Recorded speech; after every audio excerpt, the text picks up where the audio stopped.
avons continué à travailler aujourd'hui sur nos leçons d'histoire, après avoir vu hier comment l'armée française est arrivée à Alger en 1830 et quel état elle trouvait avec l'état de la régence d'Alger à ce moment-là. Et aujourd'hui, nous voulions aller plus loin et travailler avec les spécialistes qui se sont penchés non pas sur la conquête simplement, mais aussi sur la colonisation.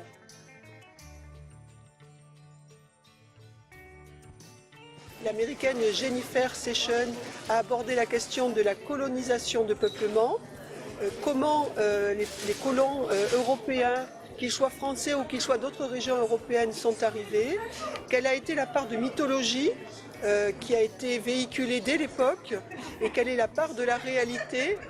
également. D'autre part, évidemment, cette occupation du territoire, cette prise de possession sur les terres s'est accompagnée pour les Algériens d'une dépossession foncière qui est un des grands traumatismes de cette période qui va de 1830 jusqu'aux années 1880. Et Didier Guignard, qui est spécialiste de ces questions, a bien montré qu'il y a eu un outil juridique utilisé,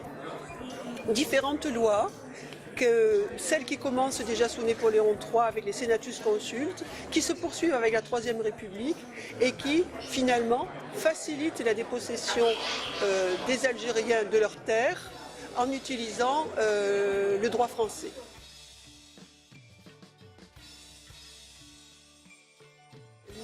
La question du rapport à la terre étant cruciale, on se rend compte qu'une grande partie de la population algérienne s'est retrouvée brutalement appauvrie, en situation parfois de famine, en situation d'exil. Et donc on est arrivé à estimer aussi ce bilan démographique catastrophique de cette première partie de la colonisation, tout en montrant qu'il y a ensuite une reprise à partir justement de la fin du XIXe siècle.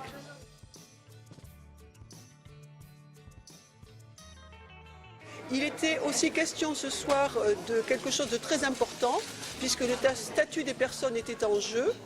et qu'à partir d'un moment, on a défini les gens comme indigènes, comme juifs algériens, comme français. Alors français, soit sujet français, soit citoyen français. Donc on a vu toute cette gamme de situations qui est assez paradoxale par rapport évidemment aux notions que l'on a du droit en métropole. Et donc on voit qu'il y a une fabrication de notions juridiques pour uniquement justifier le fait qu'une minorité démographique assume la domination sur une majorité démographique. Et donc Sylvie Thénault, qui est spécialiste de ces questions, a bien montré comment le droit a été utilisé et a forcé finalement la réalité sociale pour arriver à ces sociétés clivées, segmentées, dont on a parlé tout à l'heure.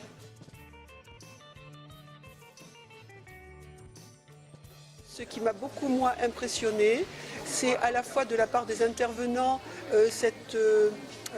insistance qu'ils ont faite sur la comparaison avec d'autres aires culturelles pour montrer que ce qui s'est passé en Algérie, on peut mieux le comprendre si on compare avec d'autres situations dans des empires coloniaux. Et d'autre part, j'ai été aussi impressionnée par les questions du public qui cherche évidemment des réponses qui sortent des stéréotypes que l'on a l'habitude d'entendre sur à la fois la conquête de l'Algérie comme hier ou bien sur la colonisation.